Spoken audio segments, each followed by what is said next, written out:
Would you go to a speed dating event at your gym? Because my gym tried putting one on. My gym is kind of bougie. It's also a co-working space and it holds events. And they put on this speed dating event with Francine Lewis for next week. But guess what? It ended up getting cancelled because not enough men bought tickets. There's absolutely nothing surprising about this. I mean, these speed dating events are failing all over the world, so you'd think that the people who are putting them on would get a clue. These events don't usually work out for guys, and for a lot of them, it's just an excuse to go out and get rejected over and over again. And who's got time for that? Now, this isn't really surprising because when I've posted about speed dating before, loads of men have been in the comments being like, I would never go speed dating. And from my personal experience speed dating in the past in London, it does attract a certain type of guy, not usually of the highest quality. And the guys that go to my gym, lots of them are wealthy and successful, nice looking, in shape, what people would deem high quality men. So not the type of men that are going to go speed dating. I find it funny that she talks about the kind of guys that these sort of events attract and how they're not of the highest quality. And while I can't show it to you now because this video's actually been deleted, there was a guy in the comments who said that he didn't want to go to a speed dating event because it'd mean he was low quality, just like she mentioned in this video. Of course, she quickly backtracked on all that when she replied to his message, but I think the damage had already been done.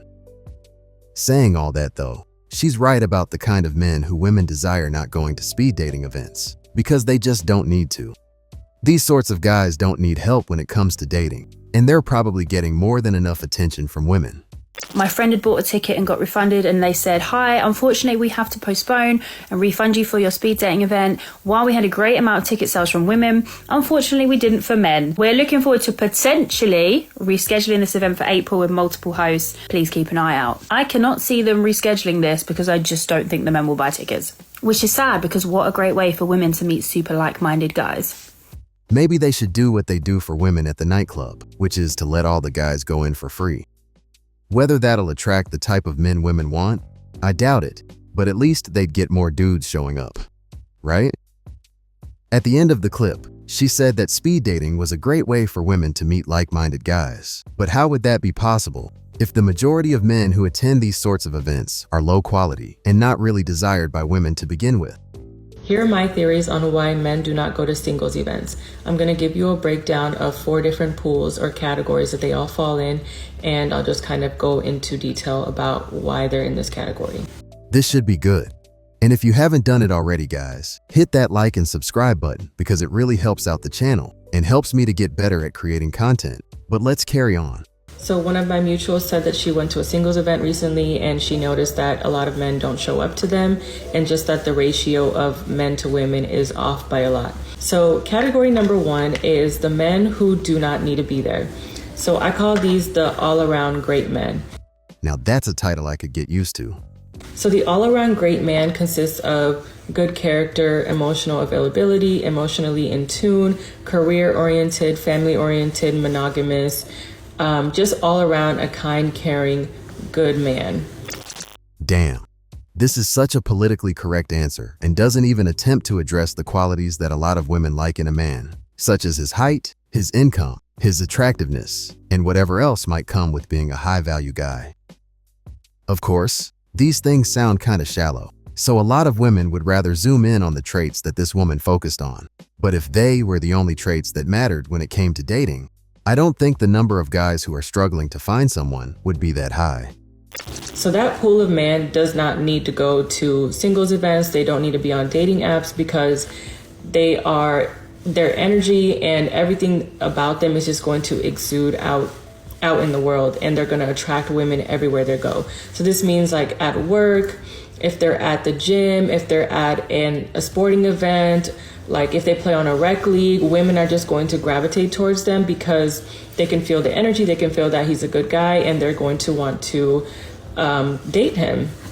So those men, they're not going to be on dating apps, they're not going to be at singles events because they just do not need to. They're going to find their women in everyday life. I agree with her for the most part, but I have to add, these sorts of guys are on dating apps and they're able to clean up. Dating apps are pretty low investment, and if a man has no issues when it comes to getting women in the real world, he'd likely have a field day on a dating app. Number 2 is the Bachelor for Life. So the Bachelor for Life obviously does not need to go to a singles event because he is not looking for a relationship. This is the situationship type of guy. This is the guy that is constantly going through the cycle of talking stage, first date, situationship, talking stage, first date, situationship. And it just is a continuous circle because they're not looking for a relationship.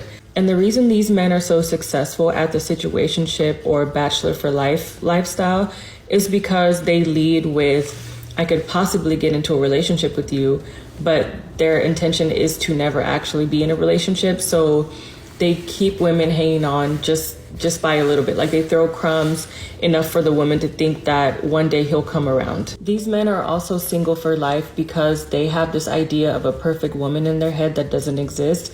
So from all of the women that they've dated, they take little pieces of their personality that they would want in their ideal woman.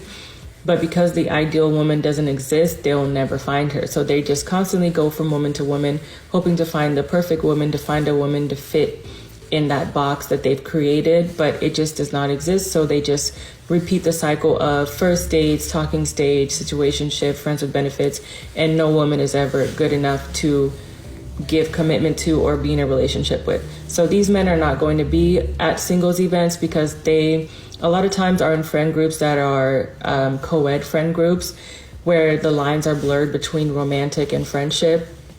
So the friend groups are very like flirtatious. You're not sure if like his girl best friend is actually his best friend and things like that. To be fair, I don't think she really said anything wrong there, aside from the whole thing about men wanting to build the perfect woman. While this is something that women tend to do, refusing to settle until they get exactly what they want, men aren't so stuck when it comes to their desires.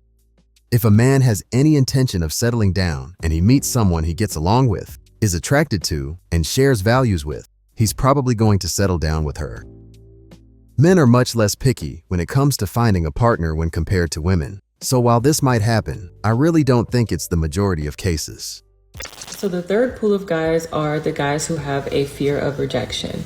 So a lot of men can have fear of rejection for many different things, but I'll give you the top two in my book. Again, all of these are just my opinion. So number one would be the man who's never approached a woman a day in his life. And because he's never done that, the fear of rejection has grown and grown and grown as the years have gone by. So this means like middle school, high school, college, and adult life, he's never approached a woman.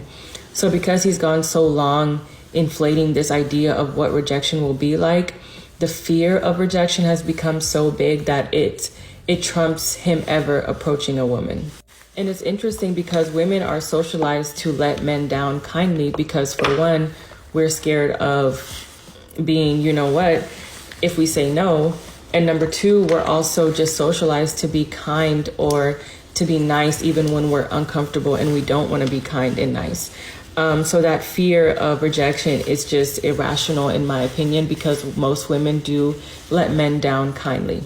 And I'm not going to say there aren't women who can be mean when they let them down, but I do believe that it's warranted because we have evidence of women literally being unalived just by telling a man no. So there are men who just have that fear of rejection and would never put themselves in a place to be rejected. I'm rocking with what she's saying for the most part, but that bit about women letting guys down nicely is definitely becoming more of a rarity these days. I've seen guys get rejected and humiliated when approaching a woman, and it's not even like they did anything crazy. That, coupled with the fact that people like to record events like this so they can share them online, makes men even more wary about going up to a woman they don't know.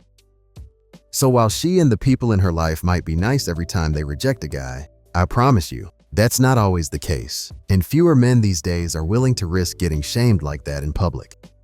Now, it's true that women can find themselves in harm's way when dealing with a guy who can't take no for an answer, and that's something they have to be mindful of.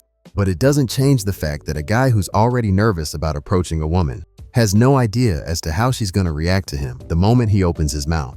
Another man that would be in the pool of the fear of rejection is a man who has been rejected a lot in his life, and he's just over that. So because he's been rejected so much and he's trying to avoid further rejection, he's not going to put himself in a situation where there is ample room for rejection, like something like a singles dating event. Now this I agree with 100%. And I'm curious about what the people had to say in the comments, so we're going to get into that in a little bit. The last pool of men are the men whose egos will not allow them to be at something like a dating event. It could be because they think they're too good for it, or because they just don't want to be seen asking for help. To conclude all of that, I also think there are men out there who just don't care to date and don't want to date, and that's why there's a hard time in bringing them into something like a singles event. I agree with that last point. And the number of men checking out of the dating game is getting bigger every day, and I don't really see an end in sight for that. But let's check out a few of these comments that I mentioned earlier. Interestingly, as a man, I have a harder time imagining a man who would go to a singles event. That is interesting. What do you think the main reasons are? If you're a guy that feels the need to go to a singles event, you likely already have some qualities that aren't making you attractive, and going to a singles event isn't going to change that. You would just be opening up to rejection on a larger scale, which reinforces your likely low self-esteem. That's true. There's a large pool of people who need to do inner work to become someone who people want to date. I would get absolutely fucking torched by my friends if I went to a singles event. Makes you look like a desperate loser. You left out that men already know the type of men the women at the singles event are looking for. The cute guy. If I'm average, why would I waste my time? I mean, there are a lot of comments along these lines, so it's pretty clear that men just aren't feeling this whole speed dating thing at all. The only solution I can see moving forward is that women have to adjust to the current dating market, so maybe it's time for them to start making the first move if they see or meet a guy who piques their interest. Anyway, guys, we've got one more video to go through today, so let's get to it. Last year, I saw so many Black women try to solve a problem in dating by starting to host events in person, trying to create third spaces to facilitate dating like offline. And you know what would happen every single time? The men were not signing up. They would be selling tickets to speed dating, and they would always end up with men's tickets on sale. Always, because they weren't buying any. Just the other day, a big account that I follow for Black creatives did like this cute Cupid thing where they were like, hey, send us a profile about yourself and we would love to post it and like play matchmaker. Sounds like a cute idea, right? Not one single man sent their profile in. I can see what they were trying with that, because they're trying to take hard work off the guys, but I can't imagine men doing that en masse. For the most part, if you're an average-looking guy, which most of us are, you already know what your success rate would be with this sort of thing. Since most women find most men unattractive, the only guys who stand to benefit from something like this are the men who are very good-looking. The rest of us will be filtered out and left to swim at the bottom of the tank. You only need to look at how unsuccessful most men are on dating apps, with very few of them even able to get any matches to even start a conversation with a woman. So while sending in a profile, so the matchmakers can do their thing and kinda save men from rejection, I have to imagine that most guys still see it as a waste of time. And mind you, this is an account that has well over 100,000 followers. It's just time to stop. It's time to stop. They have made it very loud and clear that they do not want to try. They don't want to approach. No matter how you curate different activities to get them interested, they're not. And I'm not saying that men who seriously want to date don't exist, but I think on a large scale in major cities, the dating events, all these creative ways that we're trying to get them interested, they're not there. I don't think that these men are tapped into social media. I really don't. I think that they are locked in on their hobbies and in communities that matter to them. The comments on this video are pretty much the same as what they always are. Guys just saying that they have no interest in paying for something just to get rejected, which makes sense to me. Men really are walking away from this dating thing, and while there are plenty of guys out there who'd make for good partners, if you want them to start putting themselves out there again, something about how we're running things in this modern society has to change. Now, I did see a video from Better Bachelor where he talked about how there was a singles event that actually paid men to turn up, so maybe that's the way to go. Anyway, what do you guys think? Let me know in the comments.